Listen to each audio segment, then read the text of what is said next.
Hello guys, আসসালামু আলাইকুম। কুরকুরা মিডিয়ার পক্ষ থেকে আপনাদের সবাইকে জানাই শুভেচ্ছা এবং স্বাগতম। তো গাইস, আবার আপনাদের সামনে আসলাম নতুন একটি ভিডিও নিয়ে। তো ভিডিওটি সম্পূর্ণ না টেনে দেখবেন। ভিডিওটি ভালো লাগলে সাবস্ক্রাইব করে আমার পাশে থাকবেন এবং আমাকে সাপোর্ট করবেন, লাইক কমেন্ট করবেন, শেয়ার করবেন।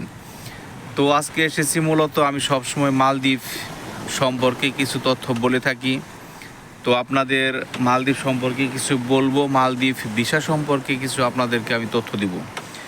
তো এখন মালদ্বীপ যারা আসতে চাইতেছেন তো তারা আসতে পারেন, সমস্যা নেই, ঠিক আছে। তো ভিসা খোলা আছে, অ্যাভেলেবল ভিসা আছে। তো কোম্পানি, ভালো কোম্পানি দেখে আপনারা আসবেন, কোম্পানি দেখে আসেন, সমস্যা নেই। বেতন আপনার কিভাবে দিবে না দিবে সব কিছু জেনে শুনে বুঝে তারপর আসবেন। তো আসলে মূলত আমাকে একজন প্রশ্ন করেছে যে মালদ্বীপ যদি যাই তাহলে আপনার বেতন কি ঠিক মতো দেয় কি না। তো আসলে বেতন আপনার ঠিক মতো দেয়, তার কারণ অনেক কোম্পানি আছে ছোটোখাটো কোম্পানি, ওগুলো হয়তো বেতন আপনার একটু ডিলে করে। আর প্রায় কোম্পানি এখন বর্তমানে বেতন দেয়। এটা আপনার বেতন না দেওয়ার যে একটা প্রক্রিয়া, এটা আপনার 2017 সালে 18 সালে এই প্রক্রিয়াটা ছিল। তো 20 সাল 21 সালের পরে এই প্রক্রিয়াটা এখন বর্তমানে নেই। তো আগে আসলে মূলত আপনার অনেক লোকের এই কাজ টাজ করাইতো, করানোর পরে কী করতো, বেতন দিত না। তো এখন বর্তমানে এরকম কোনো কিছু নাই। আসতে পারেন, নির্দ্বিধে আসতে পারেন। মালদ্বীপ ভালো একটা রাষ্ট্র, এখানে অন্যান্য দেশের চাইতে আপনি ভালো বেতন পাবেন, সমস্যা নাই। তো আসলে অনেকেই 6 লাখ 6.5 লাখ টাকা খরচ করে আপনার সৌদি যাচ্ছেন, বিভিন্ন রাষ্ট্রে যাইতেছেন। তো ওই দেশের চাইতে অনেক ভালো।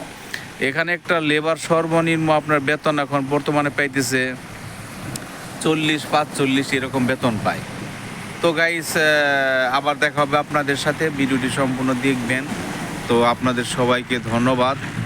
তো যা হোক, ভিডিওটি যদি ভালো লাগে তাহলে শেয়ার করে জানিয়ে দিবেন সবাইকে, মনে করেন মালদ্বীপ সম্পর্কে। আর নতুন নতুন তথ্য পাওয়ার জন্য আমার চ্যানেলে সাবস্ক্রাইব করে রাখবেন। তো আমি আপনাদেরকে আবার আপনাদের কাছে ফিরে আসবো ইনশাআল্লাহ। তো সবাই ভালো থাকবেন, ধন্যবাদ সবাইকে।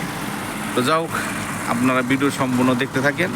ভিডিওটি সম্পূর্ণ দেখে আপনারা জানাবেন, আপনাদের কাছে ভালো লাগলে লাইক করবেন, কমেন্ট করবেন, শেয়ার করে জানিয়ে দিবেন। তো সবাই ভালো থাকবেন, তো এই কামনাই করি।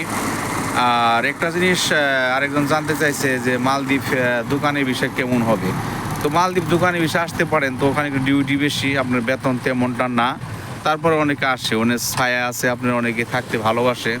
তারপর বিভিন্ন বাইরে তো আপনার মনে করেন যে ওখানে দেখা গেলো যে আপনার রোদ বেশি মনে করেন, তো অনেকে দোকান পছন্দ করে। আসতে পারেন, সমস্যা নেই, দোকানের বিষয়ে আসতে পারেন, দোকানের বিষয়ে অনেকে আসে।